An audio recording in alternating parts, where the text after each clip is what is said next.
사도신경 해설 11번째 시간으로서 거기로부터 살아있는 자와 죽은 자를 심판하러 오십니다는 고백에 대하여 함께 나누도록 하겠습니다. 예수님께서 하늘로 오르셨다. 우리는 사도신경을 통해 부활하신 예수님이 하늘로 오르셔서 하나님 보좌 우편에 앉아 계십니다 라고 고백하였습니다.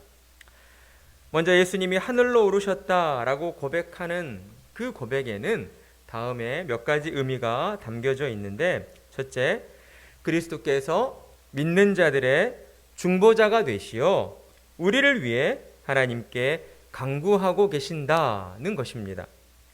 이 의미가 무슨 의미입니까? 예수님께서 하나님 보좌 우편에 앉으셔서 지금 이 순간에도 이 땅에 있는 모든 그리스도인들을 위하여 하나님 앞에 중보하고 계신다라는 것입니다. 하나님께 중보한다라는 의미는 하나님과 화목하게 되도록 하나님 앞에 우리의 죄와 우리의 잘못을 용서해 주시라고 하나님께 간청드리고 있다라는 것이죠. 그리고 두 번째 의미는 그리스도께서 하늘로 오르셨기 때문에 우리는 예수님을 믿음으로 예수님과 영적으로 한 몸을 이루게 되었습니다. 따라서 예수님이 하늘로 오르셨다는 것은 반드시 우리도 하늘로 올려주신다는 것을 우리에게 확인시켜 주시고 우리에게 보증이 되어 주시는 것이다 라고 할 수 있습니다. 그리고 세 번째는 우리에게 보혜사 성령을 보내주셔서 성령의 능력으로 하나님께 영광 돌리는 삶을 살도록 우리를 인도해 주신다라는 의미를 가지고 있는 것이죠. 그리고 또한 하늘로 오르신 예수님께서 하나님 우편에 앉아 계신다라는 고백은 하나님이 그리스도를 교회의 머리로 삼으시고 세상 모든 만물을 교회 아래 두셨기 때문에 하나님께서는 그리스도를 통하여 이 세상 모든 만물을 다스리신다라는 의미를 가지고 있는 것입니다.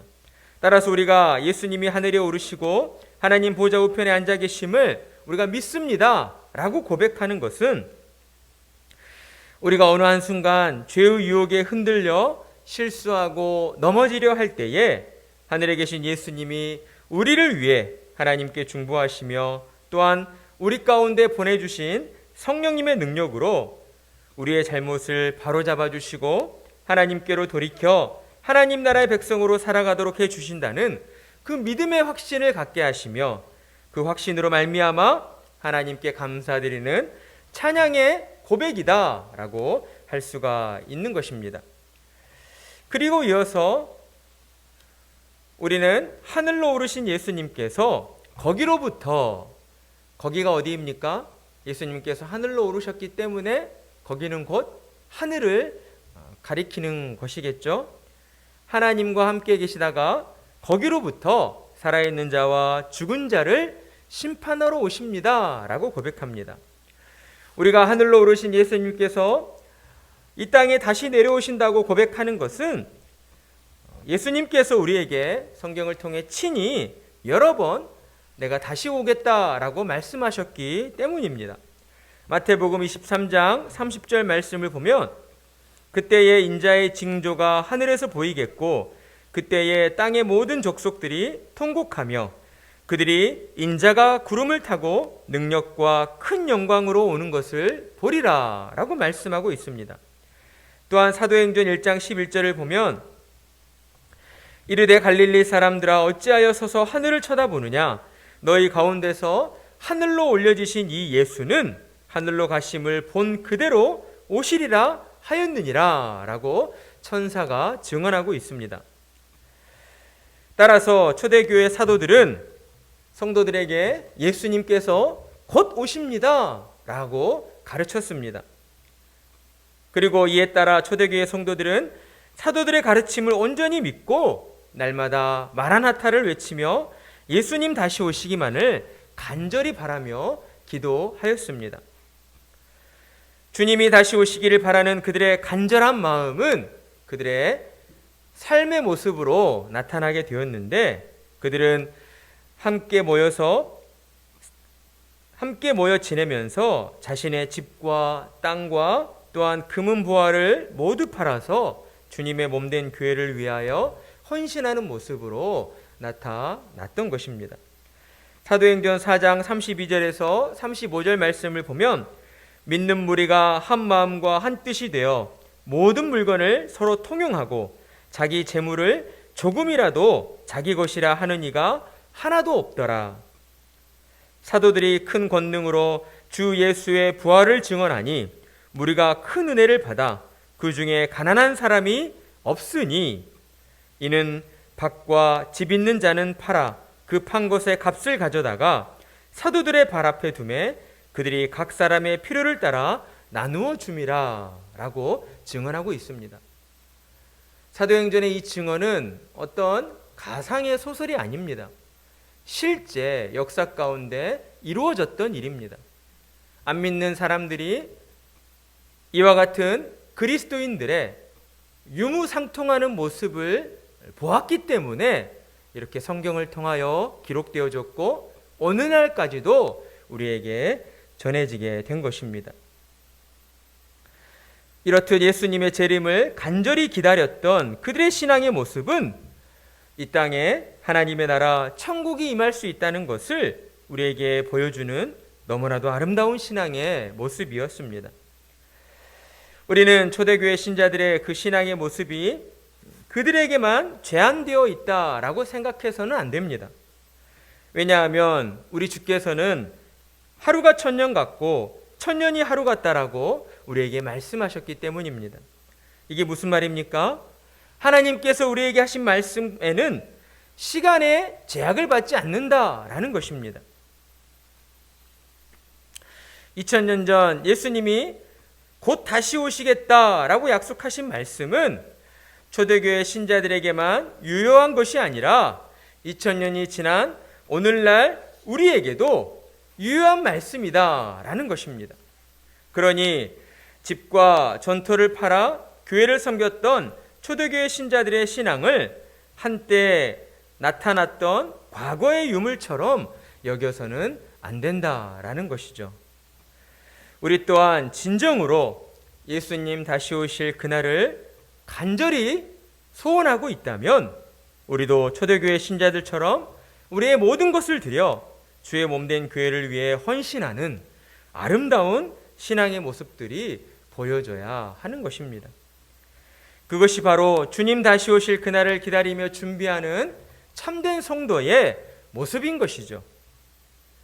우리에게는 시간이 결코 많지 않습니다. 왜냐하면 주님이 언제 다시 오실지 아무도 모른다라고 우리에게 말씀하셨기 때문입니다. 예수님께서는 도둑이 담을 넘어 오듯이 우리가 잠들어 있는 그 밤중에 우리 가운데 찾아오신다라고 말씀하셨습니다. 그러니 성도는 언제나 영적으로 깨어 있어야 합니다.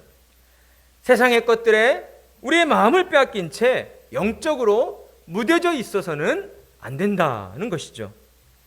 영적으로 깨어 있어서 하나님의 말씀에 순종하면서 정말 하나님께 헌신함으로 하나님을 영화롭게 해드리는 자들이 되어야 하는 것입니다. 성도의 모든 삶은 그렇기 때문에 예수님의 다시 오심, 곧 예수님의 재림을 준비하는 삶이라고 할 수 있습니다. 예수님은 다시 오실 때에 우리에게 더 이상 구원주가 아니라 이제 온 세상을 심판하실 심판주로 오시겠다라고 말씀하셨습니다.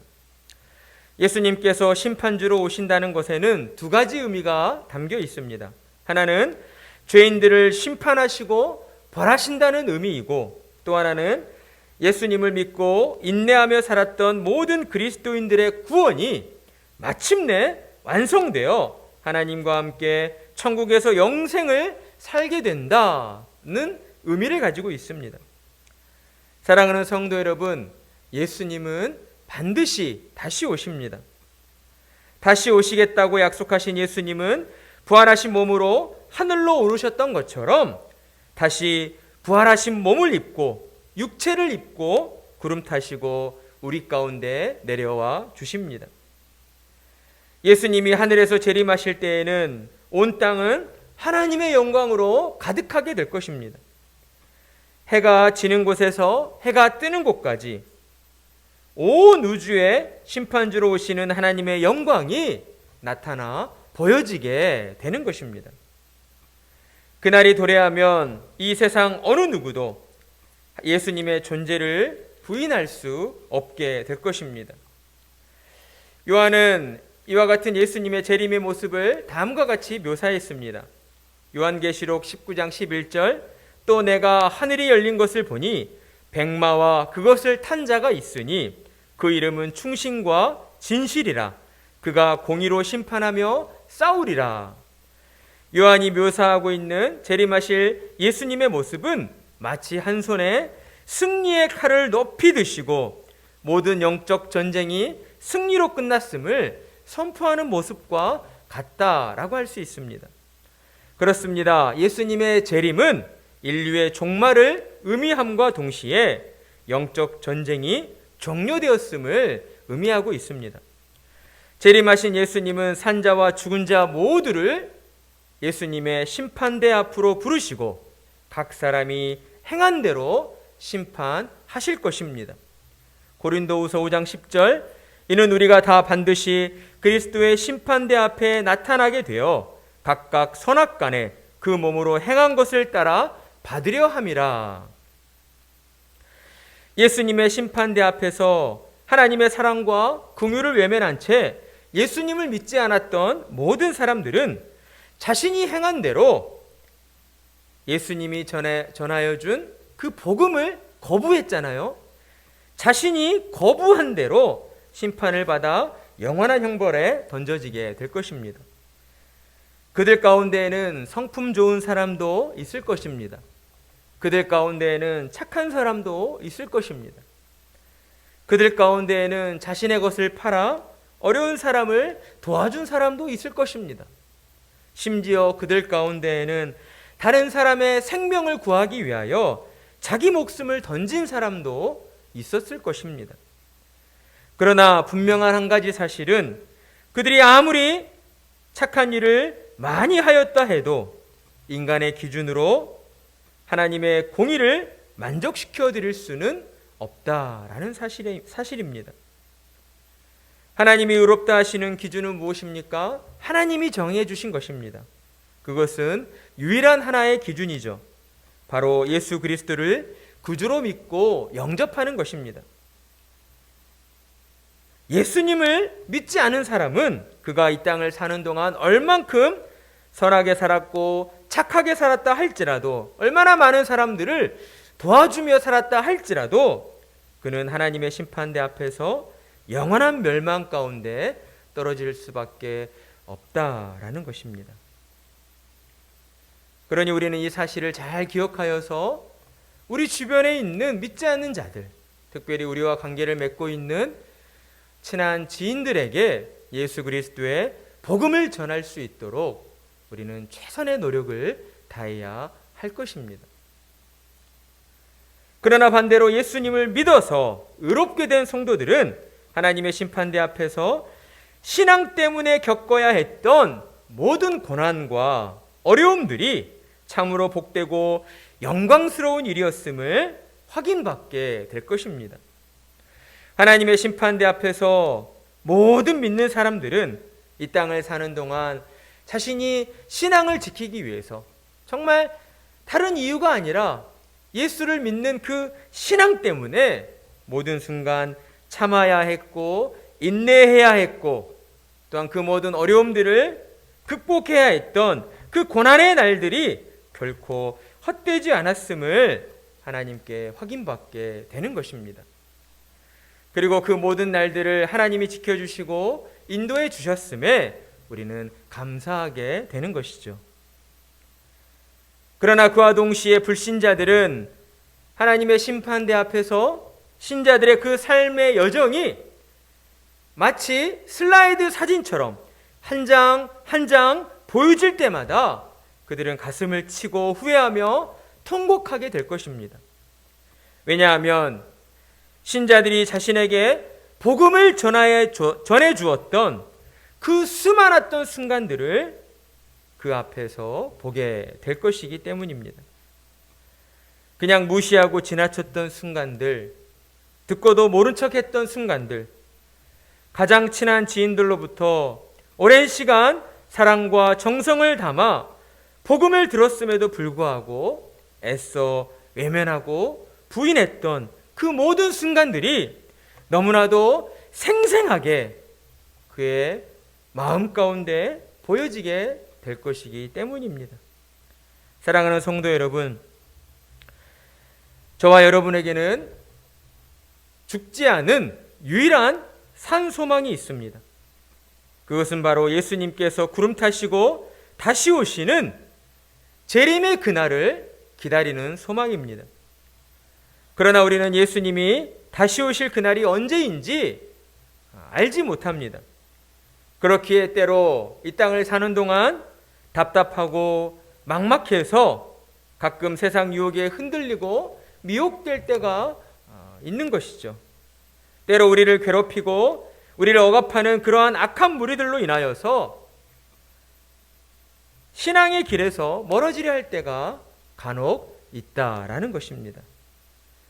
그러나 우리는 결코 그와 같은 세상의 죽은 소망으로 인하여 좌절하거나 넘어져서는 안 될 것입니다. 세상의 박해와 고난 때문에 신앙을 등져서는 안 된다라는 것이죠.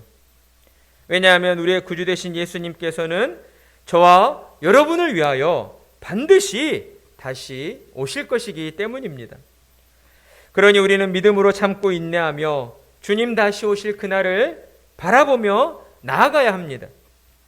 예수님 다시 오실 그날에 우리는 세상 모든 이들 가운데 가장 높임받게 될 것이며 우리의 모든 약함이 하나님의 능력으로 강해지게 될 것이며 또한 우리가 이 땅을 사는 동안 믿음 때문에 겪어야 했던 모든 괴로움과 아픔과 슬픔과 억울함들이 하나님의 위로와 칭찬으로 말미암아 흔적도 없이 사라지게 될 것이기 때문입니다. 사랑하는 세우는 교회 성도 여러분, 우리 모두 예수님 다시 오실 그날을 온전히 바라보며 주님이 우리에게 허락하여 주신 세우는 교회를 충성스럽게 섬기며 불신 세상 가운데에서 하나님의 살아계심을 증거하며 살아가는 참으로 복된 성도들의 삶이 되어지기를 간절한 마음으로 축복합니다.